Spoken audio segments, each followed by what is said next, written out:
preta, lista preta. Eu acho que Lista Preta é uma página de cultura pop, essencialmente. A gente chama de revista digital, às vezes chama de blog, às vezes chama de veículo de comunicação, mas em essência é um veículo que fala de cultura pop e ele traz como premissa, né, cultura negra, pessoas pretas fazendo a cultura pop em todas as áreas, entretenimento, educação, esporte, tecnologia, enfim. Eu acho que Lista Preta é em essência isso. Tem um pouco de cultura de fãs, porque eu sou muito fã de divas pop, de música pop em específico, de cinema. Então tem um pouco de cultura de fãs no Lista Preta. Tem um pouco de ativismo digital, militância, porque a gente toca em questões raciais, assim, não de maneira mais profunda, mas a gente intersecta algumas questões raciais também. E tem um pouco de informação, a gente traz o que está acontecendo na cultura, naquele momento ali, na cultura digital. Acho que em resumo. Toda vez que eu vou explicar sobre Lista Preta, eu falo que é uma página que coloca o protagonismo preto dentro da cultura. A gente se coloca enquanto uma página que vai atrás de tudo que há preto enquanto protagonista e faz uma valorização dessa cultura. Então, vai do cinema até a música, passando por teatro, passando por entretenimento no geral, por esportes. A gente vai estar entrando nos esportes esse ano, fazendo esse experimento, porque tem muito protagonismo preto lá. Mas é uma página, uma revista digital, mas essencialmente, como o Alexandre falou, uma página que valoriza a cultura preta, o protagonismo preto dentro da construção de cultura do Brasil e do mundo. Toda vez que eu falo de Lista Preta, eu falo disso. O diferencial está muito mais não é nem na forma que a gente produz conteúdo. Eu acho que tem muita gente que não sabe que a gente é de Salvador, inclusive. E essa é uma questão que eu tenho trazido agora, assim, deixar bem explícito que a gente é daqui.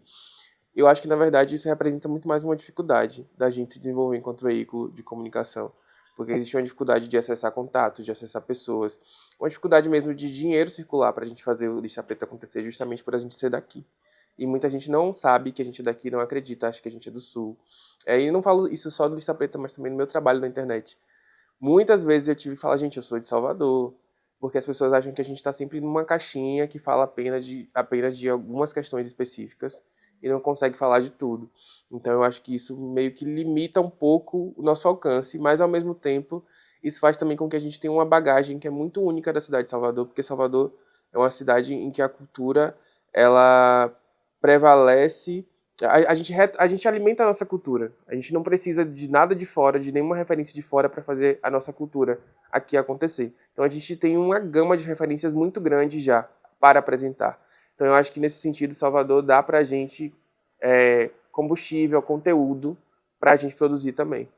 Eu acho que Salvador vai ser sempre um diferencial, um marcador diferencial em qualquer coisa que a gente se implique em fazer.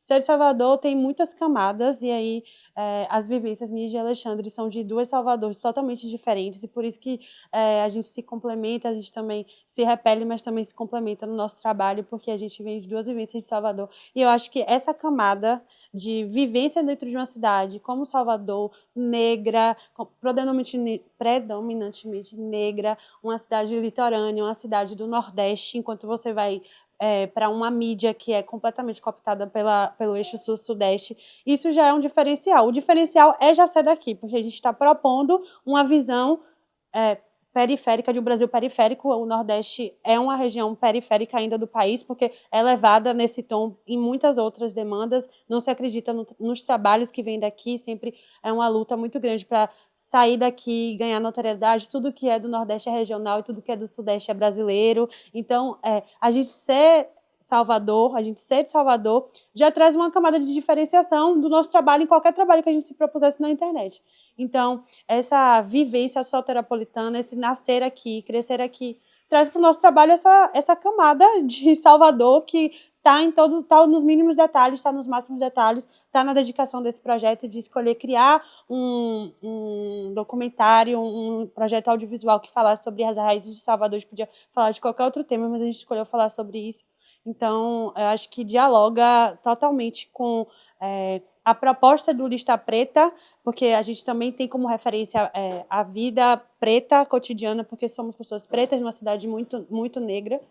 E isso que traz o tempo todo para a gente camada no trabalho, bota perspectiva, aprofunda, traz um olhar diferenciado em relação a qualquer temática, porque falar sobre negritude, muitas pessoas falam, né, mas olhar numa perspectiva do que a gente já vem, do que o Lista Preta vem construindo há 5 anos, é uma coisa que o Lista Preta faz, e a gente faz isso também por ser daqui. Tem uma expertise, tem uma inteligência da criação, mas também tem essa vivência que só Salvador dá.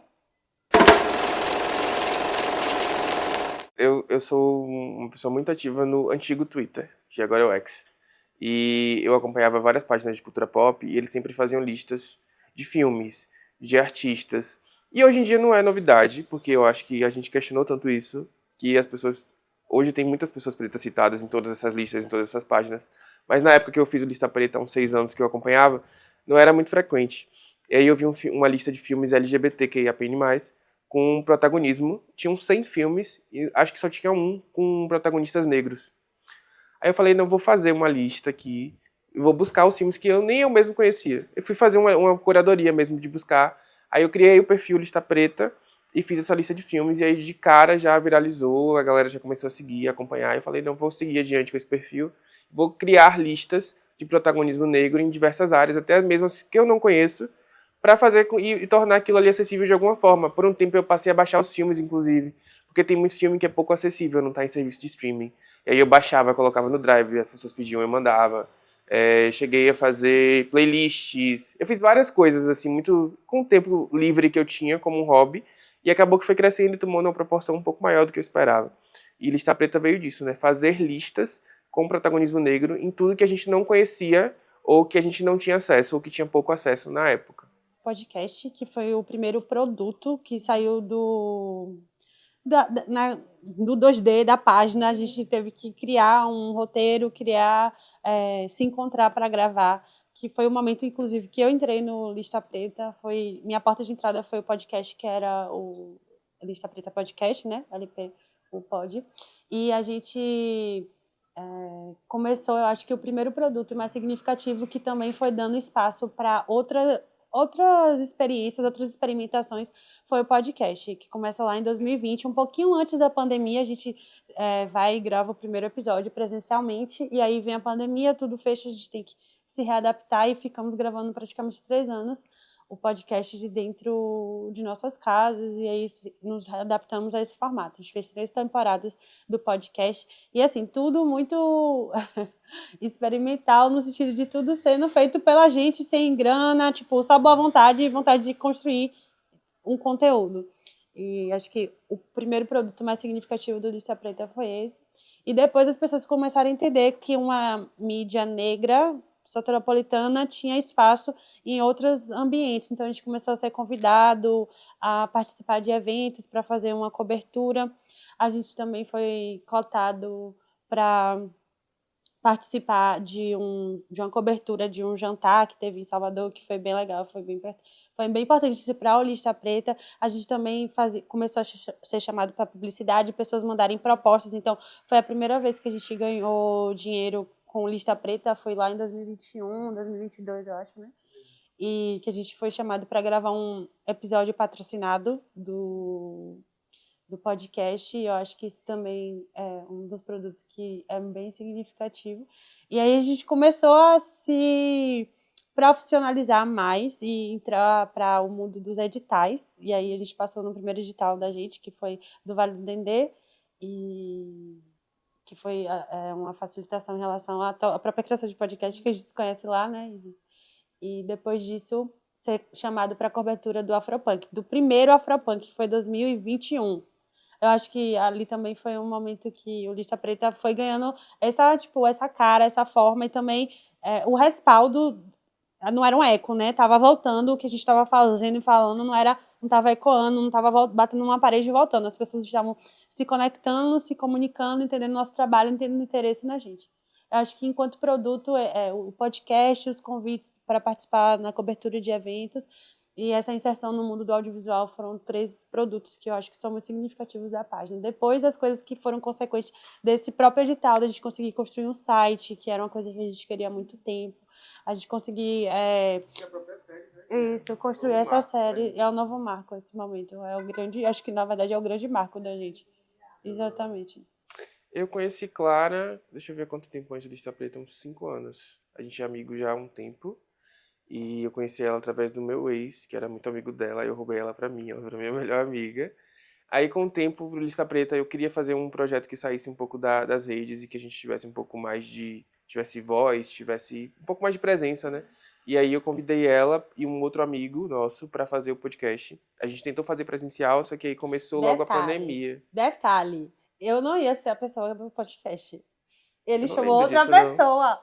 Você Era? chamou outra pessoa. Não lembro disso, não. Eu não vou falar o nome, mas é aquela jornalista. Ah, foi eu convidei outra amiga, só que ela não pôde. E Ela aí, não pôde. quem foi o Step? Não, não foi Step, porque assim, ela nunca tinha participado, então não era uma pessoa que estava pensando para esse projeto. Só que eu pensei, poxa, eu preciso de uma voz feminina que fale muito e que entenda dessas questões. Aí eu pensei, Clara, a Clara fala muito mais que eu, ela fala muito. Então aí eu chamei ela e foi perfeito. Aí foi muito legal, porque foi uma sinergia muito forte. A gente sentou e gravou o primeiro episódio.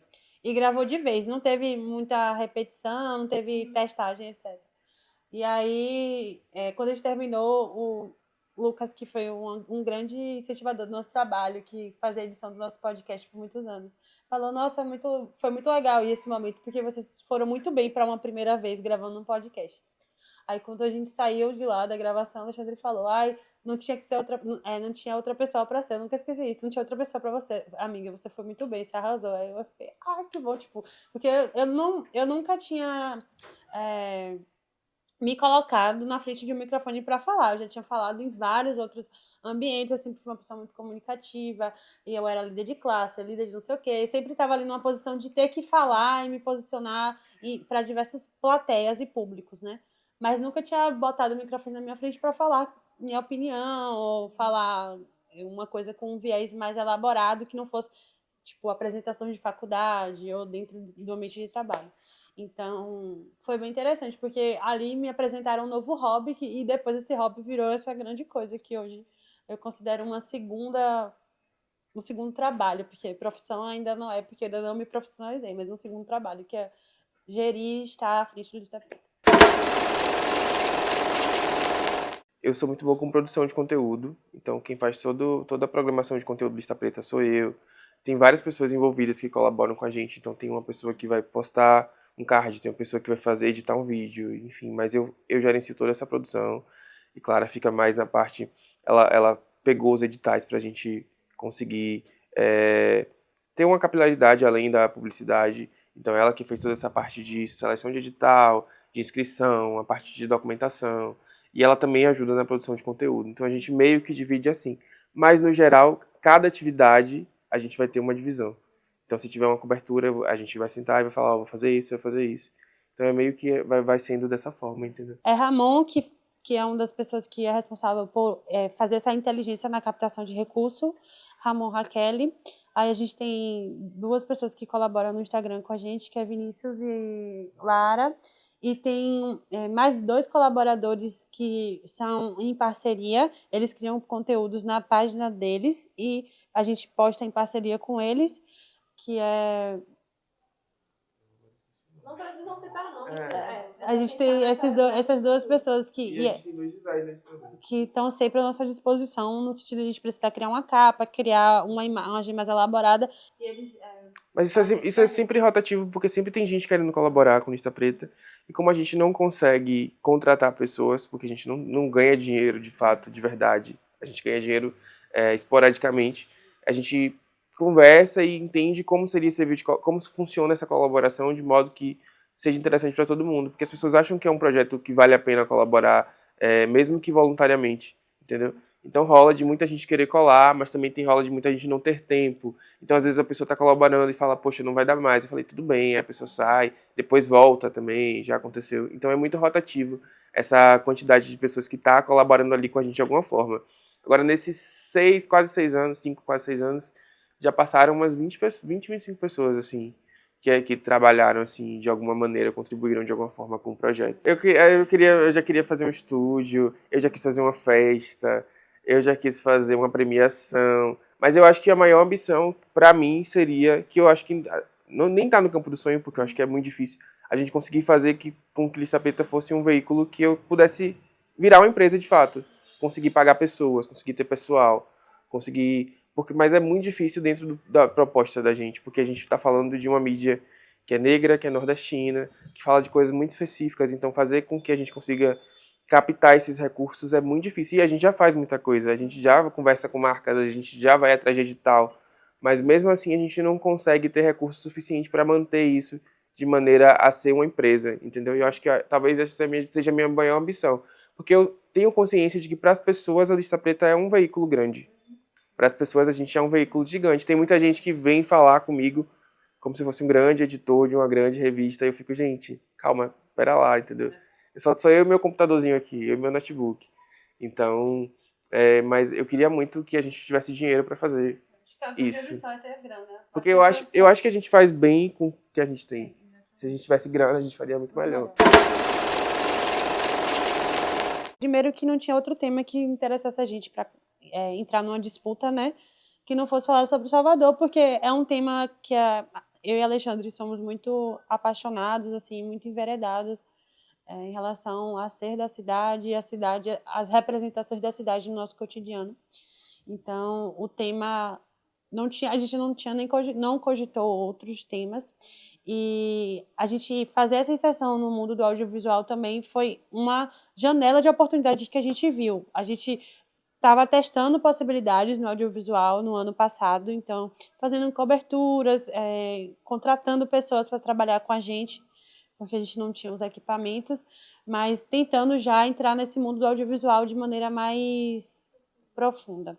Então, e aí a gente não tinha outro tema para escolher que não fosse Salvador. A gente ia para uma disputa de edital, que foi como a gente se inseriu nesse mundo do audiovisual.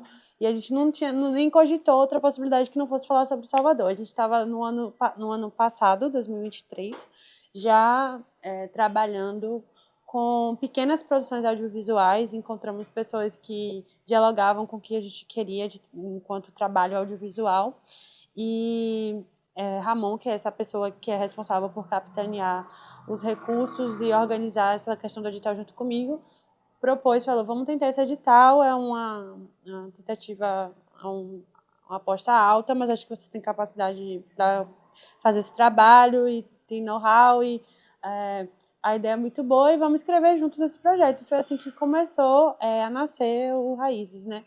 E foi nesse caminho de falar sobre Salvador, falar sobre as coisas que importam pra gente, que tocam a gente, que interessam a gente, e tentar entrar nessa disputa que a gente conseguiu passar, e foi assim muito vitoriosos e a gente foi muito feliz ao receber a notícia, ver que a gente tinha passado, porque foi o primeiro edital bem grandão que a gente participou. E a partir daí a gente começa a criar e formatar melhor, fechar as ideias, fechar os conceitos, fechar os episódios. Não foi fácil, a gente sabe, coletivamente aqui, todo mundo que está nessa sala sabe que não foi fácil, mas foi mais ou menos assim, que a ideia se formatou e ganhou corpo e ganhou a forma que a gente está tendo hoje. A gente tinha uma ideia de quais pessoas a gente queria entrevistar, sabia que não ia dar para pegar todo mundo, que tinha um número limitado de episódios, de recursos para fazer, mas a gente conseguiu fazer um recorte bom de pessoas que fazem a economia criativa de Salvador acontecer. Pessoas pretas em diversas áreas. Então a gente tem pessoas da comunicação, a gente tem influenciadores, a gente tem pessoas que estão à frente de projetos culturais, a gente tem projetos que não são muito conhecidos porque as pessoas estão ali dentro de uma iniciativa popular, como é o caso dos Filhos da Feira. Então eu acho que a gente conseguiu fazer um recorte de pessoas pretas que fazem a economia criativa e a cultura de Salvador acontecer nas mais diversas áreas. Eu acho que, em resumo, é isso. Né? Entendendo que isso é uma raiz, isso é um fincar, né? É uma necessidade de estar, sobreviver, e o sobreviver nesse mundo é você botar para rodar o dinheiro, não abrindo mão do que é mais importante, é o essencial do seu ser. E todos os projetos, eu acho que a gente conversou, estão falando sobre essa essencialidade do ser negro, onde a negritude está ali enquanto tema, enquanto bandeira, enquanto edificar o projeto, e fazer com que isso também seja tema de vida, seja... Acho que quanto ponto de partida também, para as coisas acontecerem. Todos os projetos as pessoas falam como a negritude influenciou no começo, quais foram as dificuldades a partir disso, entendeu? E como essa pessoa se enxerga e se reconhece hoje enquanto pessoa preta, quanto isso é importante. Então, acho que essa é a conexão entre todos esses projetos de pessoas pretas que a gente fez nessa primeira temporada. Eu acho que para além também, só para complementar, para além da Salvador turística conhecida na mídia ou muito limitada a alguns conceitos muito popularizados, mas que também não são só Salvador. Salvador não é só o que está ali. Então, a gente também trouxe uma outra perspectiva, uma outra visão, um campo um pouco mais, vamos falar, deu um zoom nessa Salvador para as pessoas conhecerem mais de maneira aprofundada outras Salvadores e outros projetos que ocorrem nessa cidade que são muito valorosos. Quando a gente fez o podcast, eu nem escutava podcast, nem era consumidor de podcast, então a gente aprendeu a fazer. E eu acho que com essa série a gente sai aprendendo, pelo menos, como que funciona em termos de estrutura, de rotina, de execução, de prazo a fazer. Então foi meio que isso, uma escola, pelo menos para mim, tanto de gerenciamento, de tema, de ter que refazer tema porque o convidado não tem tempo, de dialogar com as pessoas, de briga, de tudo. Eu acho que foi uma grande escola de aprender a fazer audiovisual.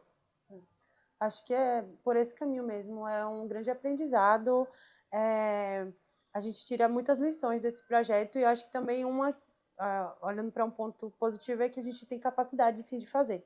Que era uma coisa que no começo eu pessoalmente... A gente estava muito assustado, eu me questionava muito sobre nossa capacidade e a gente, eu e o Alexandre particularmente, ficava muito amedrontado mesmo se a gente ia conseguir e chegar hoje, simbolicamente, praticamente no último dia do ano, gravando o último episódio dessa série, entendendo que deu certo.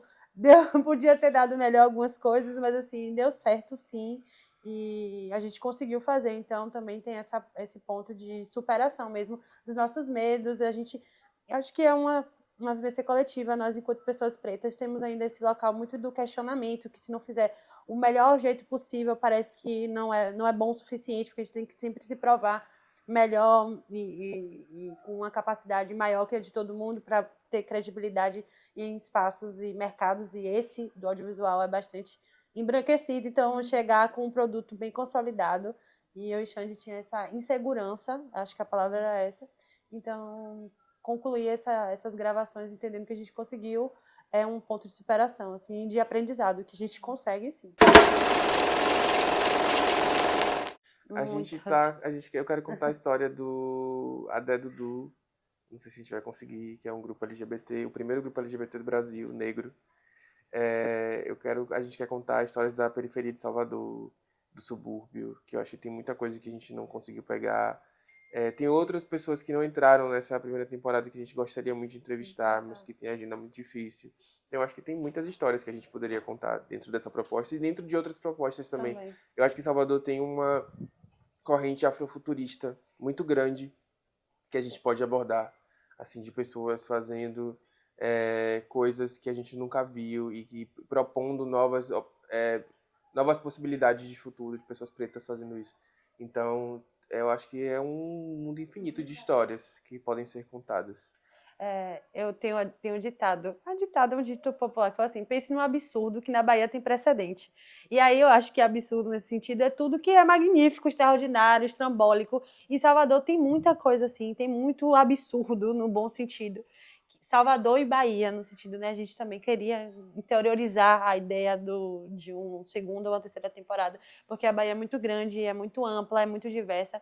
Mas falando de Salvador, eu acho que, reformulando o ditado que é pense no absurdo, em Salvador tem precedente, tem muitas coisas absurdamente incríveis que eu gostaria de ter espaço para contar. E eu acho que nunca vai ser suficiente. A real é que nunca vai ser suficiente. Nenhum tempo de tela é suficiente para a gente captar a magia que é estar vivo dentro de um ambiente como Salvador e dividindo a vida com pessoas incrivelmente. Cada pedacinho de Salvador tem uma história interessante para contar de verdade. E, assim, não é só orla, não é só lugar turístico, todos os lugares contam histórias incríveis se a gente estiver prestando atenção de verdade. Se a gente tiver um olhar atento, tudo é muito extraordinário. E aí eu acho que é isso, sabe? Sempre vai ter história para contar e a gente quer ter a oportunidade de contar outras histórias.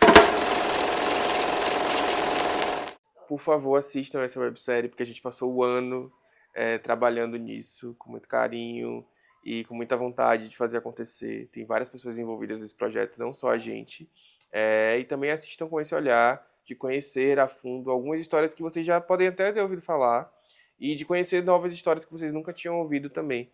Eu acho que a gente trouxe um grupo aí de pessoas e de projetos que são muito interessantes e que vocês vão se apaixonar de alguma forma, de alguma maneira.